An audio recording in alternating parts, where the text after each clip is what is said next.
अच्छा। मेरे बिश्नोई समाज के तमाम भाई और बहनों से मैं नमस्कार करता हूँ।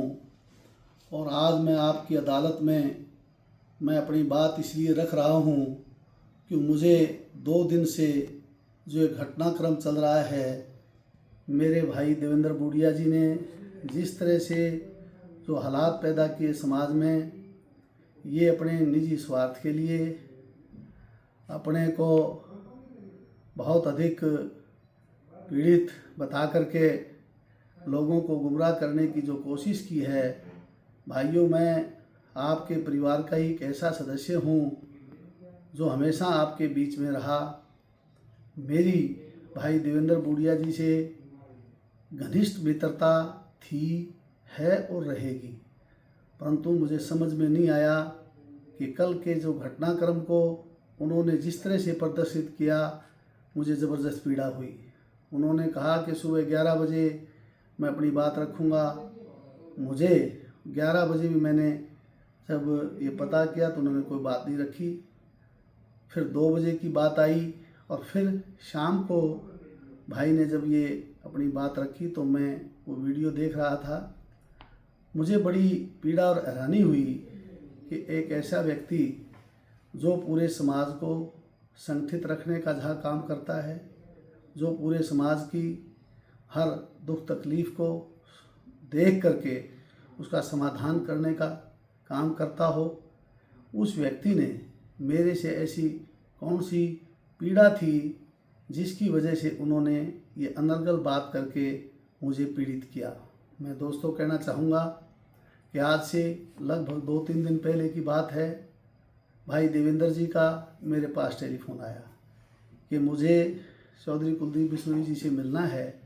वो लंबी वार्ता मैं नहीं करना चाहूँगा क्योंकि आप समझते हैं विषय क्या था।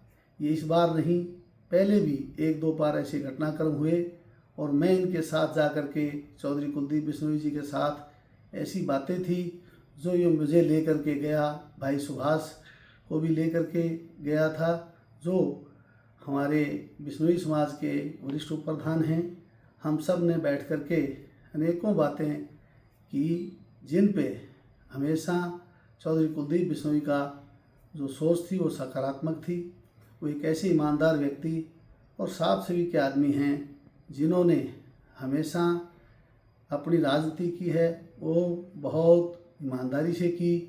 और देवेंद्र बूडिया जी को जो अवसर दिया वो आप समझ सकते हैं, अनेक लोगों का विरोध होने के बावजूद भी उन्होंने कभी भी इसकी बात को नहीं टाला। आज जो बातें चौधरी कुलदीप बिश्नोई जी ने कही वो भी काफ़ी पीड़ादायक थी। और मैं एक ऐसा सामाजिक व्यक्ति हूँ जो मेरे समाज में मैं आज भी सह संरक्षक के रूप में हमारे समाज का जो बातचीत हैं उनमें मेरा एक विशेष स्थान है। सह संरक्षक के रूप में मैं आज भी काम कर रहा हूँ और अनेकों ऐसे सामाजिक समझौते हों, कोई बातें हों, वो सब मैं बैठ कर के सुलझाने का काम मैं स्वर्गीय चौधरी भजन लाल जी के राह कदम पर चल करके करता हूँ। दोस्तों, आज पीड़ा इस बात की है कि हमारे भाई देवेंद्र जी ने मुझे दिल्ली में अपने काम के लिए, अपनी तरफदारी के लिए कहूँ, अपने पक्ष के लिए कहूँ, वो बातें करने के लिए मुझे बुलाया था। और उन्होंने कहा था कि मैं और आप कुलदीप जी से बैठ कर के मैं मेरा इस्तीफ़ा देना चाहता हूँ ताकि मैं वहाँ बैठ कर के अपनी बात भी कर सकूँ और समाज की बातें भी मैं करूँगा। तो मैंने कहा समय मेरे पास बहुत कम है, मुझे आप बता दें क्यों मेरे प्रोग्राम हैं 18 से 20 प्रोग्राम। इन्होंने 11:15 बजे का समय मुझे दिया। मैं 11:15 बजे से वहाँ पहुँच गया। जैसे ही पहुँचने वाला ही था मुझे संदेश मिला कि वो आज नहीं आ रहे। इन्होंने वहाँ हॉस्पिटल का एक चित्र दिखाया जिसके को मैं देख करके मुझे बड़ी यूँ लगा कि भाई बीमार हो गया। तो मैंने कहा देवेंद्र जी, अगर आपने नहीं आना था तो मुझे फ़ोन कर देते और मैं वहाँ कम से कम अपने जो कार्यक्रम थे उनको कर लेता।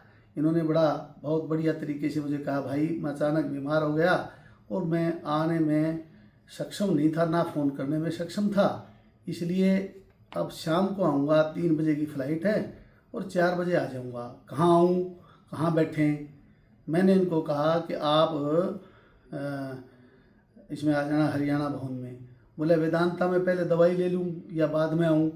मैंने कहा भाई पहले आ जाइए क्योंकि मैं बहुत देर से वेट कर रहा हूँ और फिर अपनी बात करके मैं निकल जाऊँगा।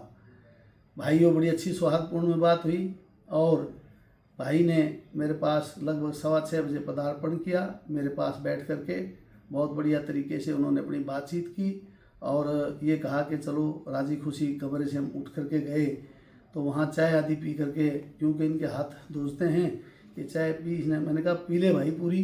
बोला नहीं यार आदि पी लेंगे और हम फिर चलने की तैयारी कर ली।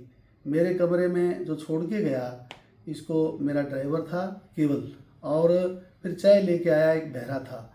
भाई ने कहा इस वीडियो के माध्यम से मैंने देखा कि 5 लोग थे।